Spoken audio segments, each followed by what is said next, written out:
এতক্ষণ যে গোপী প্রেমের কথা বললাম, শ্রীমতী রাধারানীর জন্য সেই গোপীদেরকে পরিত্যাগ করেও তাকে নিয়ে তিনি ভগবান শ্রীকৃষ্ণ অন্য জায়গায় পালিয়ে গেলেন। আপনারা রাস এগুলো জেনেছেন, সবই জানেন তো সবাই, তাই না?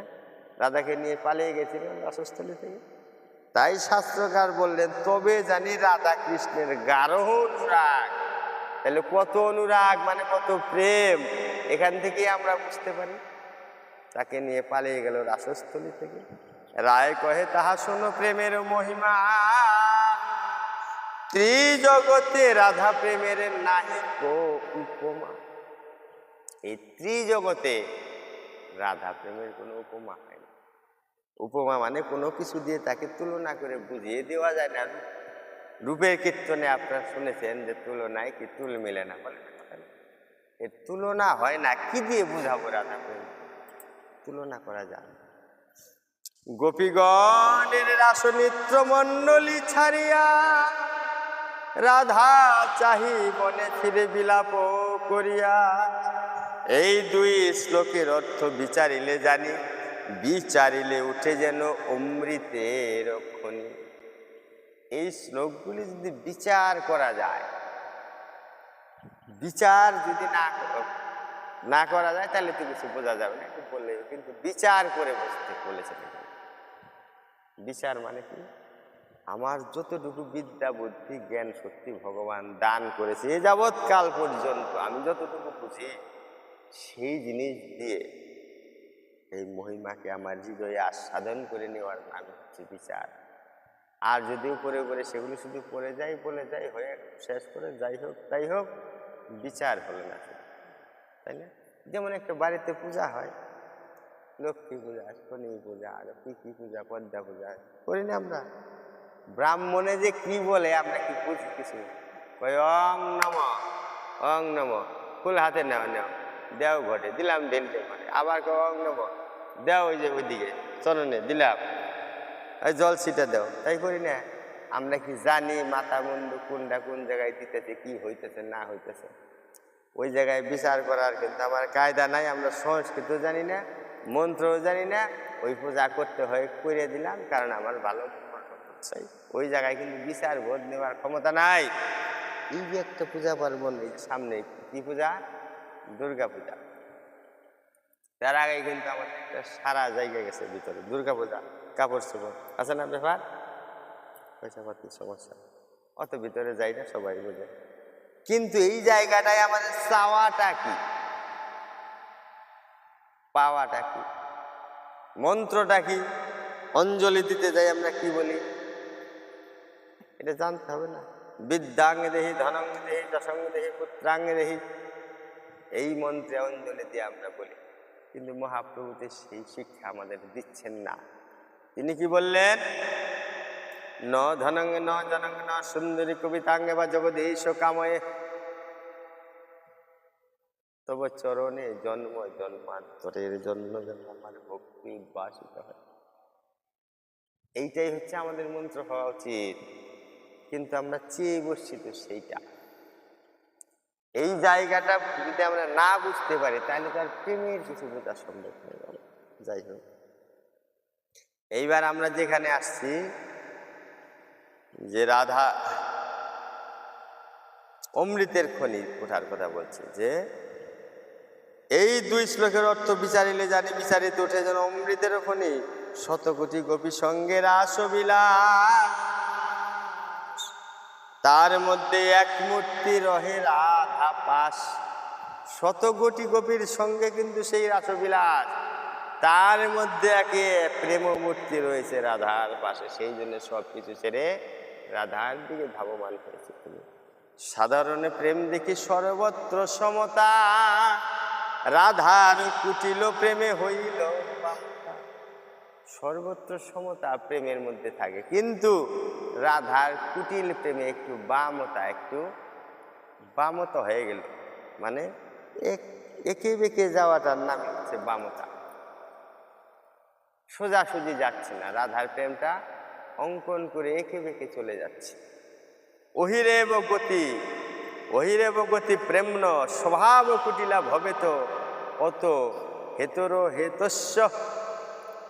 জুনর মান্য ধঞ্চতি, অর্থাৎ প্রেমের গতি সর্পের ন্যায় স্বভাবতই কুটিল। এই নিমিত্ত মানের কোনো কারণ থাকিলে এবং না থাকিলেও যুবক যুবতীর মনোদয় হয়। প্রেমের গতিটা হচ্ছে কুটিল, মানে একে বেঁকে চলে যায়, সহজভাবে সেটি যায় না। যেখানে প্রেম থাকে সেই জায়গাটার মধ্যে মানে আমার সোজা কথা, তুমি এইটা করলে করবা, না করলে না করবা। এই কথার মধ্যে প্রেম আছে?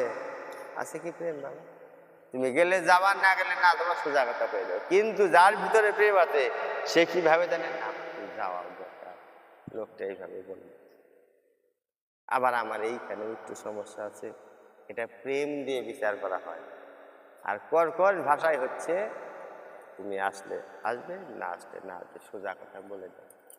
সেই জন্য প্রেমের গতিটা একটু একা বাঁকা থাকবে, সর্পের মতো করে সে চলছে। তাই রাধারানীর ভিতরেও এবং ব্রজগোপীর মধ্যে রাধারানীর যে পার্থক্যটা বোঝালেন, এই জায়গাটায় গোপীদের প্রেম সহজভাবে যাচ্ছে, রাধারানীর প্রেমটা একটু এঁকে বেঁকে গভীরভাবে কুটিল হয়ে যাচ্ছে। ক্রোধ করে রাস সারি গেল মান করি, তারে না দেখিয়া বেকুল হইল শ্রীহরি। সম্মুখ বেদনা কৃষ্ণের ইচ্ছা রাসলীলা বাসনাতে রাধিকা শৃঙ্খলা। তাহা বিনা রাসলীলা নাহি ভাই উচিতে, মণ্ডলী ছাড়িয়া গেলা রাধা অন্বেষিতে। ইতস্তত ভ্রমিকাহা রাধা না পাইয়া, বিষাদ করেন কামবানে খিন্ন হইয়া। শতকোটি গোপীতে নহে কাম নির্বাপ, ইহাতে অনুমান শ্রীরাধিকার। শত কোটি গোপিকার শোনে রাসলীলায় রস আস্বাদন করেও ভগবানের সেই কাম নির্বাপিত হয়নি। তারপরেও তিনি শ্রী রাধিকার পিছনে ধাবমান হলেন। হরে কৃষ্ণ। তাহলে কে এই রাধা? এটাই তো আমাদের, কি দিয়ে তিনি তৈরি, তার কাছে তিনি কি পেতে চান, যিনি শত কোটি গোপিকার কাছেও পেতে পাচ্ছেন। এটা কিন্তু জগতের জড়জাগতিক কামনা বাসনা দিয়ে একটা মহিলা একটা মায়ের সঙ্গে তুলনা করলে কিন্তু হবে না। প্রেমেরও মূরতি হয় রাধা রানী। বৃন্দাবনে যাবেন, রাধা রাধে ছাড়া কোনো কথা নাই। শতবার বিষ্ণু নামে যাহা ফল হয়, শতবার কৃষ্ণ নামে যাহা ফল হয়, একবার রাধা নামে সেই ফল প্রাপ্ত হওয়া যায়। এত মহামহিমা রাধা নামে। এই রাধারানীর বিষয়ে আমাদের আজকের আলোচ্য প্রতিপাদ্য বিষয়। এই যে এতক্ষণ যা শাস্ত্র অনুযায়ী বলে আসলাম, এরপরে একটুখানি রাধা বিষয়ে আমি আপনাদের সামনে উপস্থাপন করি। এই রাধারানী হচ্ছেন ভগবানের সচ্চিত আনন্দময় অংশের লাদিনী, আনন্দ অংশ হইতে সৃষ্টি। আনন্দাংশে লাদিনী, আনন্দময় একটা ভাব। তিনটা শক্তি তো, সদ অংশে সন্ধিনী, চিদ অংশে সম্ভিত যারে জ্ঞান করে, আর আনন্দাংশ হচ্ছে লাদিনী। এই যে শক্তি ভগবানের অচিন্ত, এই শক্তির মধ্যে লাদিনী শক্তিটাকে তিনি বাহির করে দিলেন। রাধা কৃষ্ণ এক আত্মা, দুই দেহ ধরে অনন্ত বিলাসের রস আস্বাদন করি, সেই দুই ভাব এবে চৈতন্য গোসাই প্রেমরস আস্বাদিতে হলেন একঠাই। এই যে চৈতন্য মহাপ্রভু, তার ভিতরে রাধা কৃষ্ণ সুবলিত চিত্ত এক আত্মা, কিন্তু দেহ একটাই, আত্মা হচ্ছে ওই প্রেম আর ভগবানের যে সন্ধিনী এবং সম্বিত শক্তি, সে দুটি মিলে ভগবানের কাছে রয়েছে। আর প্রেম শক্তিটা আলাদা। এই আলাদা শক্তিটাকে আবার এক জায়গায় করেছে মহাপ্রভু, এক জায়গায় করে কলিযুগে তিনি আবির্ভূত হয়েছেন। এই পাপা হতো, কলি হতো, আত্মভোলা স্বরূপ ভোলা আত্মঘাতী জীবদের উদ্ধারের জন্য। নইলে রাধা প্রেম বিনা কোনো কালে কোনো যুগে এত শক্তিহীন স্বার্থ সমৃদ্ধ জীবদেরকে উদ্ধার করা সম্ভব নয়।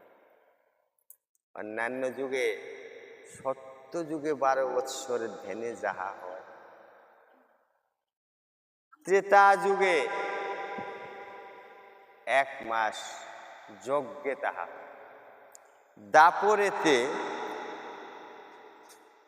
দাপরেতে একদিনের অর্চনায় সেই ফল প্রাপ্ত হওয়া যায়, আর কলিযুগের এক মুহূর্তের কৃষ্ণ কথামৃত সর্ব প্রেম ও প্রাপ্তি হয়। এই যুগে আমরা জন্ম করেছি। যদি একবার এই ঊষর মরুভূমি স্বরূপ হৃদয়কে প্রেমরসে সিক্ত করে ভগবানের কথা শ্রবণ করার জন্য একবার নিজেকে বিছিয়ে দিতে পারি, নিজেকে পেতে দিতে পারি, আর সেইখানে যদি সেই প্রেমের কৃষ্ণ কথা সে একবার পড়ে, কোনো সাধনে লাগবে না, কোনো ভজনে লাগবে না, একবারেই মহাপ্রভুর কৃপা লাভ হয়ে যাবে। তার উদাহরণ দিয়ে গেলেন জগাই মাধাই চাপাল গোপাল তাদেরকে দিয়ে। এহেন কোনো কর্ম নাই, পাপ কর্ম তারা করেননি, কিন্তু নিত্যানন্দ প্রভু এত কৃপাময়, মহাপ্রভু আমার এত কৃপাময়, বলেছে মেরেছে কলসির কানা, তাই বলে কি প্রেম দেব? হই না কেন অপরাধী? যদি একবার তার কাছে যেতে পারি, তাকে ডাকতে পারি, সে আমাদেরকেও প্রেম দিয়ে দেবে।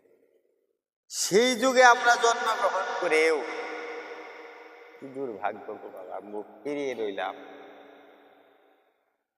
তার দিকে তাকিয়ে দেখলাম, আর কবে নিতাই চাঁদের করোনা হইল। সংসার বাসনামন কবে তুচ্ছ হবে, বিষয় ছাড়িয়া কবে শুদ্ধ হবে মন, কবে হাম হেরিব সেই শ্রী বৃন্দাবন। কিভাবে আমি সেই বৃন্দাবনকে দর্শন করব, কিভাবে আমি সেই বৃন্দাবনকে হেরব? এই বিষয়ের জ্বালায় তো আমি জর্জরিত, অতৃপ্ত হয়ে আছি। রূপ রঘুনাথ পদে হইবে আগতি, কবে হাম খুঁজিব সেই যুগল প্রীতি। এই যে রাধা কৃষ্ণের যুগল রূপ নিয়ে মহাপ্রভু আসলেন, কবে আমি এটি বুঝতে পারব? রূপ রঘুনাথ পদে হইবে আগতি, কবে হাম খুঁজিব সেই যুগল প্রীতি। রূপ রঘুনাথ পদে রহুমরাস, প্রার্থনা করে সদা নরোত্তম দাস। নরোত্তম দাসের এই প্রার্থনা আমার আশা যেন থাকে, হয়তো নাই বা পারলাম না, আমার আশাটা যেন থাকে, আমি সেই যুগল প্রেম মাধুরীতে মঞ্জুরি ভাব সাধনায় যুক্ত হয়ে গুরু কৃপায় একবার আমি সেই যুগল ভজনে যেন যেতে পারি। জয় জয় রাধা গোবিন্দ প্রেমানন্দ।